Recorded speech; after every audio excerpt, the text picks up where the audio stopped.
Sir నమస్తే అండి. నమస్తే. మీ పేరు సార్? కొంగ వెంకటేశ్వర్లు. కొంగ వెంకటేశ్వర్లు. ఏ ఊరు సార్? కోటపాడు. కోటపాడు మండలం సార్? రాజపాలెం. రగనపాలెం మండలం, Khammam district. Khammam district. Okay sir. ఎన్ని ఎకరాలు సార్ తోట మీరు? 11 ఎకరాలు. 11 ఎకరాలు తోట వేసారు. Okay sir. ఈ భగీరథ మందు అనేది ఎప్పుడు తీసుకొచ్చారు సార్? తెచ్చి ఆ వారం రోజులు కానీ కొట్టి ఆడకి 6 రోజులు స్ప్రే చేసి. ఇవాళకి 6 రోజులు ఎందుకు కొట్టి? ఎట్లుంది సార్ కొట్టినాక? ఎట్లుంది? కొట్టినాక ముడత క్లీన్ అయింది. పురుగు కోసం మైక్రోన్యూట్స్ కలిపి కొట్టినా 2 కలిపి. Okay sir. ముడత అంతా పోయింది, పోత పిండి ఇగురు ఆగింది అంతా మంచి తేటగా. మంచి ఇగురు వచ్చింది. సన్న ఇగురు వచ్చిందా సార్? సన్న ఇగురే. కాపు కూడా మంచిగా వచ్చిందా సార్? చూడండి.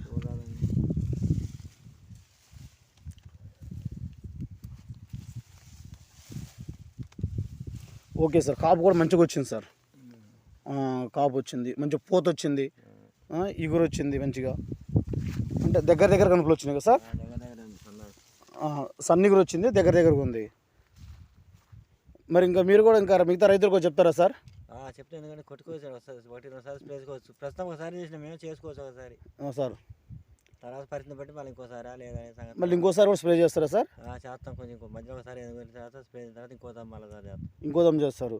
ఎందుకంటే మీరు 11 ఎకరాలు వేస్తున్నారు కాబట్టి సార్, మీరు పెద్ద ఫార్మర్ అయితే మీరు. ఇప్పుడు చిన్న ఉంటారు, ఎకరం 2 ఎకరాలు చేసారు కూడా మిమ్మల్ని అడుగుతుంటారు సొల్యూషను. ఏందని తోట మంచిగా ఉంది, ఏ మందులు కొట్టాలి ఏందని అడుగుతారు. అయితే మీరు కూడా చెప్తారు, పలానా భగీరథ తీసుకొచ్చిన, సాయిలక్ష్మి భాస్కర్ గారి దగ్గర తీసుకొచ్చిన బాగుంది అని మీరు చెప్పిన. మేము అడుగుతాను, చెప్తాం. ఎవరు వచ్చి ఏం కొట్టారు ఏంటంటే పలానా కొట్టిన పలానా దగ్గర తీసుకొని చెప్తాం. కొడతాం ఎవరికైనా. ఇప్పుడే కాదు, ముందు కూడా చెప్తాం, ఇప్పుడు చెప్తాం కూడా అదే. ఎన్ని సంవత్సరాలు సార్ మీరు ఇట్లా ఈ వ్యవసాయం చేయబట్టి, తోట చేపట్టి? 30 సంవత్సరాలు అవుతుంది. 30 సంవత్సరం నుంచి తోట వేస్తూనే ఉన్నారు. Okay, thank you sir. Thank you so much.